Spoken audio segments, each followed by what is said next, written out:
부활절은 우리에게 소망을 주는 신앙의 명절이지만 다른 한편으로는 우리에게 커다란 도전을 갖는 절기이기도 합니다.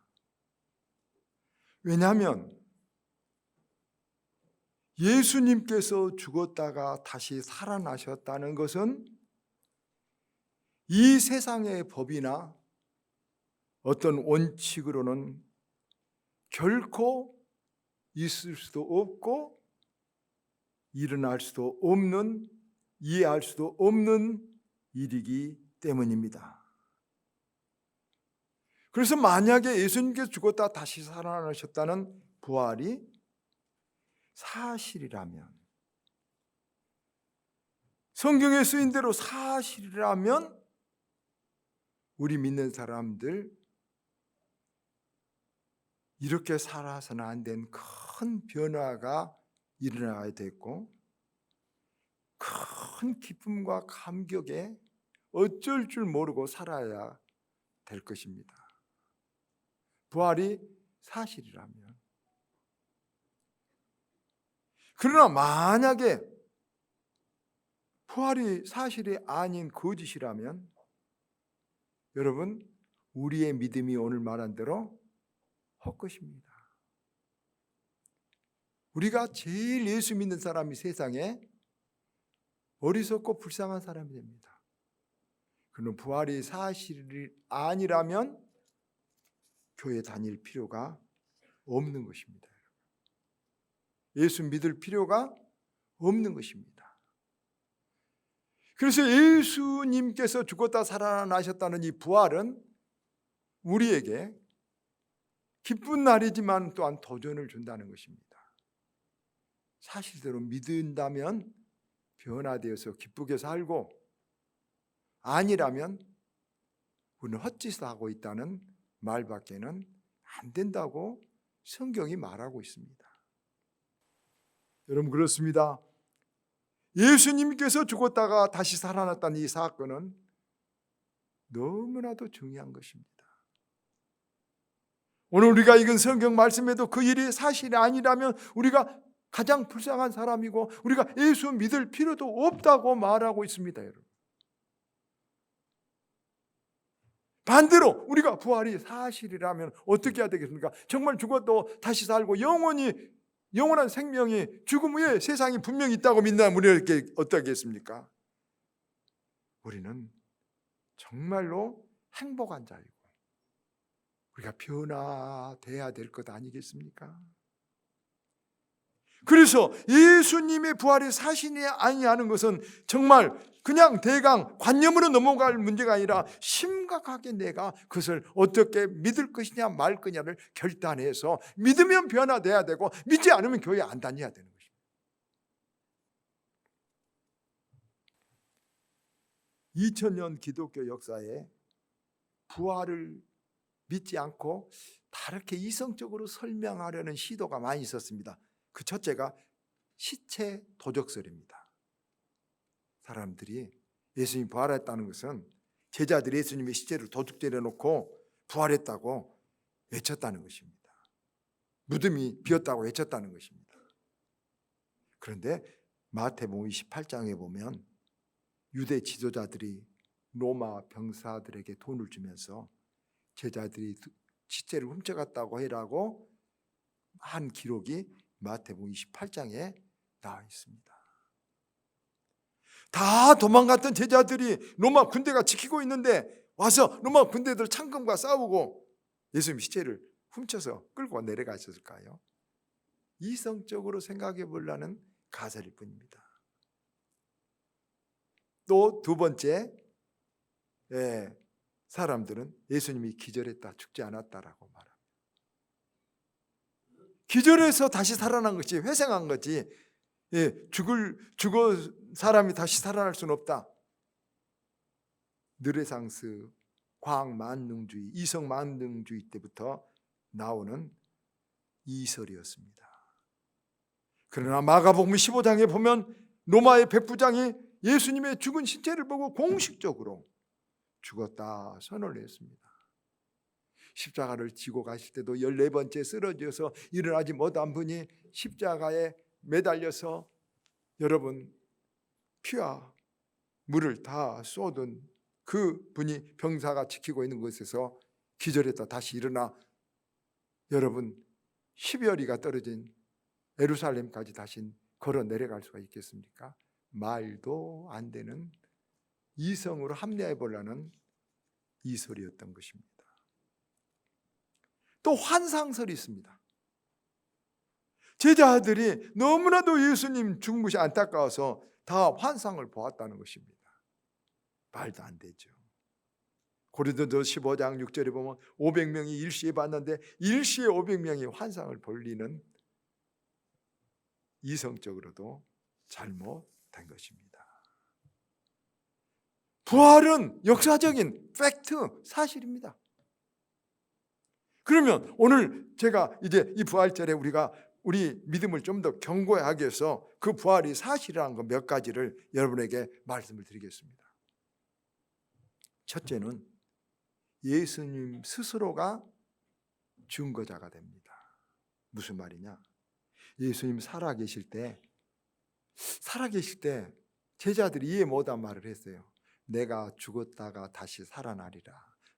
여러분 마가복음 9장 9절, 마태복음 26장 32절, 요한복음 9장 19절 계속 예수님은 제자들에게 내가 죽었다가 사흘 만에 다시 살아나리라. 근데 제자들은 이 말을 팩트, 사실로 믿지 못하고 관념으로 믿었어요. 아까 톨스토이처럼 양심이 살고 도덕이 살고 정의가 살 거라 이렇게 사실로 믿기가 어려워요. 여러분 잘 안 믿어지죠. 예수님이 성경에 마태, 마가, 누가, 요한복음 보면 21번이나 죽었다 다시 살아나라고 한 번이 아니에요. 한 번, 두 번이 아니에요. 몇 번이요? 21번이나 기록되어 있어요. 그래도 제자들은 이것을 받아들이지 못해요. 왜냐? 너무나도 놀라운 일이기 때문에 그러니까 주님께 요한복음 13장 7절에서 이후에는 알리라 그래요. 여러분 여기서 이제 우리들은 예수님이 어떤 분인가를 판단하는 가늠자 시금석이 되는 거예요. 무슨 말이냐? 예수님께서 내가 죽었다가 살아나리라 수없이 21번이나 반복해서 여러 번 말씀했는데 제자들은 그를 받아들일 수 없고 믿을 수도 없었지만 예수님의 이 말씀이 거짓이라면 예수님은 우리 지도자도 아니에요. 사기꾼이에요. 예수님 이름만 내가 죽었다가 살아나리라 21번이나 계속 죽었다 살아나리라 이렇게 말씀하겠어요. 그래서 우리는 만약 예수님 이 말이 사실이 아니라면 예수님은 4대 성인 5대 이것도 잘못 말도 안 되는 소리죠. 여러분 이 예수님의 말씀이 우리가 어떤 분인가를 가름하는 가름자예요. 여러분 자기를 찌르고 침을 뱉고 뺨을 찌고 가시를 찌르고 옷을 다 발갈 벗기고 친 사람들 보고 아버지 저들이 몰라서 그니 저들을 용서해 주십시오 하는 이런 예수님께서 새빨간 거짓말을 뱅주에 막 하고 돌아다니실 수 있을까요? 예수님 그 자신의 인격 예수님 자체를 놓고 우리는 이 말이 어떤가 우리가 판단해야 되고 믿고 말고 거부하고 해야 되는 것입니다. 두 번째, 빈 무덤과 없어진 시체를 보아서 확실합니다. 여러분 공자의 무덤은 중국에 크게 있습니다. 마오메트 무덤은 더 크게 집을 지어서 여러분 저렇게 무덤을 뼈를 거기다 넣어놓고 있습니다. 석가의 무덤도 8가지로 잘라서 여러분 8군데 살이 아니라 몸을 불태워서 나눠서 저렇게 모시고 있습니다. 그런데요 예수님의 무덤은 없습니다. 제가 이스라엘 가서 예수님의 무덤 아리마대 요셉이 이스라엘은 왜 무덤이 저렇게 생겼냐면 이스라엘은 땅에다 묻지 않고 주로 부자들은 바위에다 옆으로 파고 저렇게 묻었습니다. 그런데 예수님의 무덤 지금 가면 볼 수 있습니다. 아리마대 요셉이 성경대로 그 무덤이 비어 있습니다. 기독교는 무덤이 없는 종교입니다. 앞에 말씀드렸지만 마태복음 28장 1절에 11절에 15절에 보면 예수님의 무덤을 지키던 병사들이 예수님의 부활을 보고하고는 목격하고는 상부에 보고하니까 제사장이나 장로들이 막 돈을 주고 훔쳐갔다 해라, 훔쳐갔다 해라 한 것입니다. 여러분, 제자들은 예수님 십자가 달리실 때 이미 다 무서워서 뿔뿔이 흩어져 도망가 버렸어요. 수제자 베드로도 어린 여자 앞에서 예수님을 3번이나 부인한 그 베드로가 로마 병사들하고 다 죽어버린데 싸우고 예수님 시체를 훔쳐갈 리가 없습니다. 기독교는 무덤이 없습니다. 공자 무덤, 마호메트, 석가 무덤이죠. 우리 기독교는 무덤이 없습니다. 부활하셨기 때문에 무덤이 없습니다. 세 번째, 제자들의 변화를 보아서 부활은 확실합니다. 예수님의 잡히셨을 때 12명의 제자들 다 도망갔습니다. 그리고 금요일 날 죽으시고 토요일 날이 하루 딱 지나고 주일 날 딱 아침에 주님께서 이렇게 문이 닫히셨는데 주님이 척 들어오신 것입니다. 여러분, 햇빛이, 제가 늘 요즘 양자역학에 대한 멘트하죠. 아무리 유리로 10겹 100겹을 막아도 햇빛이 축 들어옵니다. 햇빛은 입자이기도 하지만 파동, 영과 같이 비슷합니다. 문이 닫혔는데 들어오는 햇빛처럼 주님이 척 들어오십니다. 깜짝 놀랐습니다. 누구십니까? 여러분, 주님께서 부활하신 것을 보고 이들은 영혼의 혁명이 일어나 버렸습니다.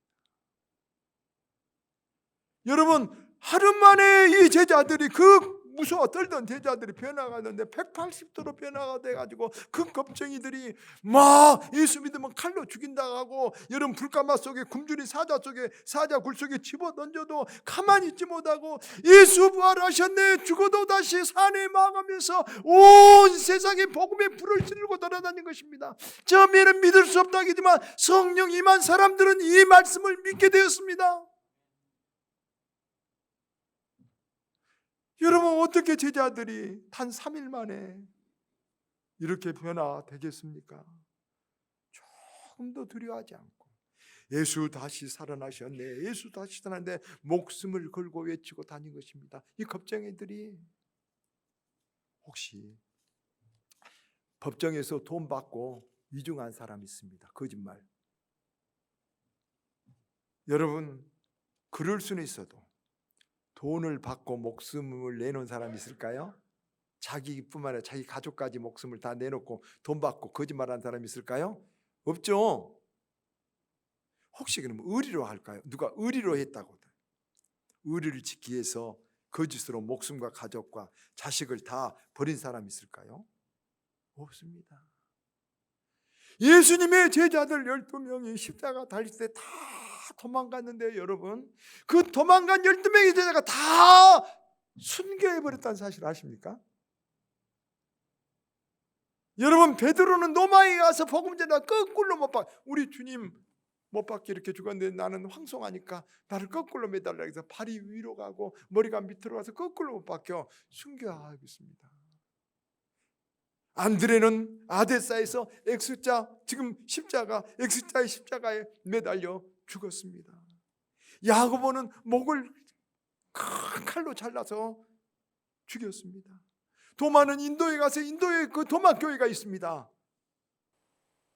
그래서 인도에서 여러분 창에 목이 걸려서 죽었습니다. 마태는 에티오피아에서 바늘방석에 바늘, 이렇게 큰 두꺼운 바늘을 앉혀놓고 못 움직여 서 피가 밑으로 다 쏟아져서 죽었습니다. 야고보, 작은 야고보, 알페오 아들 야고보는 성전 꼭대기로 올라가서 거기서 떨어뜨려 죽였습니다. 유다는 다데오, 안드레처럼 아데사에서 십자가에 놓고 불태워 죽여버렸습니다. 시몬은 영국에서 밀랍초에 말아서 불을 밝히고 그 시체로 불을 밝히고 죽었습니다. 빌립은 로마의 사자굴 속에서 성도들과 함께 찬송을 부르며 굶주린 사자에 먹혀 죽었습니다. 바들로메는 아라비아에 가서 소에 끌려서 여러분 수백리를 여러분 끌려가다가 온 찢어져서 마지막에 목만 달려 죽었다고 합니다. 마띠아는 에티오피아 지하 깊은 감옥에 갖고 문을 닫아버려서 여러분 거기서 압사당해 죽였습니다. 단 하나, 사도 요한은 밤모섬으로 귀양 갔다가 다시 나와서 에베소에서 자연사한 사람은 사도 요한뿐이었습니다. 예수님이 그것도 예언했습니다. 여러분 한번 생각합니다. 이렇게 12제자가 다 주님 십자가 있을 때 하나도 없다가 다 도망갔는데 주님 어떻게 이렇게 다 12명이 막 죽음을 목숨을 걸고 이렇게 할 수가 있을까요? 왜 그럴까요? 의리 문제가 있고 돈 문제인가요? 아니죠. 뭔 문제입니까? 진실의 문제, 사실의 문제이기 때문에 내 눈으로 봐버리면 죽어도 부정할 수가 없는 거예요. 내가 살아계신 주님을 만나버리면 내가 내 영혼이 완전히 바꿔져서 어떤 것도 거절할 수가 없는 거예요. 그래서 12제자가 다 순교당했습니다. 네 번째, 저는 특별히 사도 바울을 더 말하고 싶습니다. 사도 바울 아시죠? 토인비는 역사 연구에서 이 세상에 가장 큰 역사를 바꾼 사람은 사도 바울이라고 말합니다.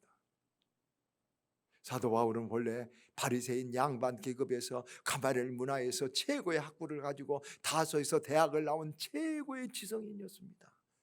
그리고 대제사장의 비서관으로, 여러분 국회의장의 비서관으로 30살 때 모든 세상의 부귀영화를 다 가졌습니다. 그걸만 추구하고 살았습니다. 그런데 딱 다메섹이라는 곳에 가다가 길거리에서 부활하신 주님을 딱 만났습니다. 그리고는 바울이 거기서 완전히 180도 바울이 모든 그 부귀영화와 자기의 가진 것, 자기의 신분, 자기의 인생의 모든 것들 다 버리고, 여러분 그렇게 주님을 중화하던 그가 주님 제자가 되어서 주님의 종이라고, 언제나 바울이 나는 예수 그리스도의 종, 이 종이란 말은 둘로스라는 말인데 노예란 말입니다. 사랑하는 여러분, 이런 일이 어떻게 우연히 그냥 저절로 일어날 게 무슨 신념 때문에 일어날 수가 있습니까? 그럴 수는 없습니다. 다섯 번째, 예수님의 형제들을 보아도 그럽니다. 예수님의 형제들, 예수님 계실 때 예수님 안 믿었습니다. 그런데 고린도전서 15장 7절에 예수님의 동생 야고보에게 예수님이 나타났습니다. 부활한 예수님이 나타났습니다.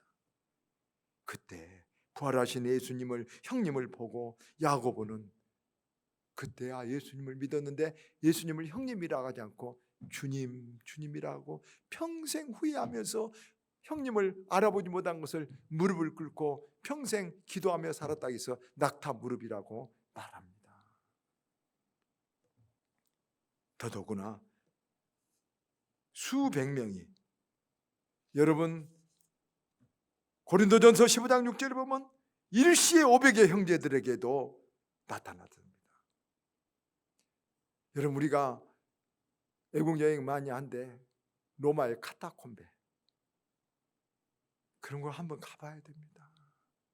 저는 옛날에 가고 정말 많이 울었습니다.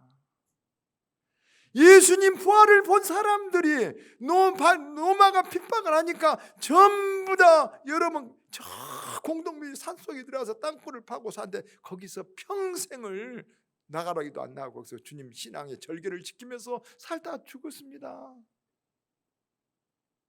부활을 안 보면 어떻게 그럴 수가 있습니까?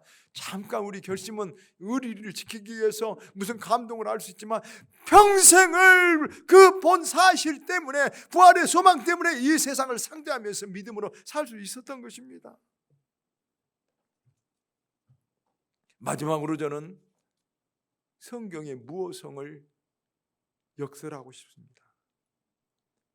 성경은 틀림없는 하나님 말씀이라고 성경이 말합니다. 성경 66권 요한계시록 22장 17절 19절에서는 성경을 더하지도 빼지도 말라고 합니다. 여러분 2000년이 지나고 넘었지만은, 아니 4000년 지났지만 성경 어느 곳 하나도 과학의 보편적인 윤리에 어긋난 말씀이 하나도 없고, 오히려 과학이 발달할수록 성경이 정확무한 하나님의 말씀이라 영적으로 이해하지 못했던 그 신비한 비밀들을 여러분 과학이 오히려 밝혀내고 있다는 사실을 아십니까? 르네상스 시대에 막 과학이 막 인간이 미신에 쌓였다가 이성이 밝혀지고는 성경이 전부 다 틀렸다 하지만 과학이 더 깊이 밝혀내니까 성경은 하나님 말씀이 증명되고 있습니다. 사랑하는 여러분, 성경은 무합니다. 2000년 4000년 전 기록한 하나님의 말씀이 틀림이 없습니다. 그 성경에 예수님께서 죽었다가 다시 살아내릴 것을 21번이나 예언해서 이제 왜 안 믿으시겠습니까? 사람들도 부활을 믿지 않으려고 합니다. 왜 부활을 믿지 않으려고 하는지 아십니까? 부활을 믿으면 우리 삶을 요구받기 때문입니다. 너 그렇게 살지 말아라. 너 이 땅에서만 모든 것, 여러분 이 땅의 모든 것만 가지고 살지 말아라. 변화되라. 우리는 행복한 사람이다. 우리는 구원받은 사람이다. 우리는 죽어도 다시 산다. 여러분 이것보다 더 중요한 것이 어디가 있습니까? 이것을 잃어버리면 주님 말씀대로 천하를 얻어도 네 영혼 구원 잃어버리면 무슨 소용이 있습니까? 알렉산더가 죽으면서 온 천하를 다 얻은 알렉산더가 죽으면서 여러분 아시죠? 이혼할 때 관뚜껑 때 내 손을 이렇게 딱 내서 펴라. 왜 그렇습니까? 아무것도 가져가지 못한다. 알렉산더 관 열고 손 2개 빼놓고 여러분 내서 여러분 장사 지냈습니다. 부활은 우리가 이렇게 살 것이 아니라고, 감사하며 사랑하며 이 영원한 생명을 증거하며 살라고 우리들에게, 여러분 우리가 가난한 것도, 우리가 좀 못난 것도, 우리가 좀 여러분 어려운 것도 병든 것도 아무것도 아니라고 말하고 있습니다. 아무것도 아닙니다.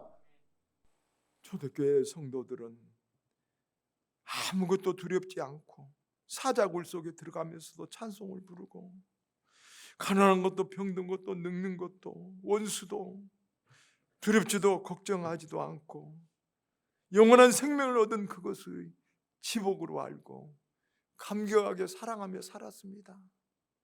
안 믿은 사람도 그 사랑에 놀래가지고 어떻게 저런 사랑을 할 수 있는가에 놀래가지고 그를 따라가다가 주님을 만나게 된 것입니다. 사랑하는 우리 아바 교회 여러분, 주님이 정말 다시 살아나셨습니다. 우리에게 무엇이 문제겠습니까? 이 믿음 확실히 하면 그 모든 우리에게 있는 어둠과 고민과 두려움과 여러분 괴로움이 다 예수의 부활의 권능으로 물러간 줄 믿습니다. 이 부활 신앙으로 세상을 이기고 죄를 이기고 고난을 이기고 원수를 이기고 마귀를 이기는 저와 여러분 되기를 주의 이름으로 축원합니다.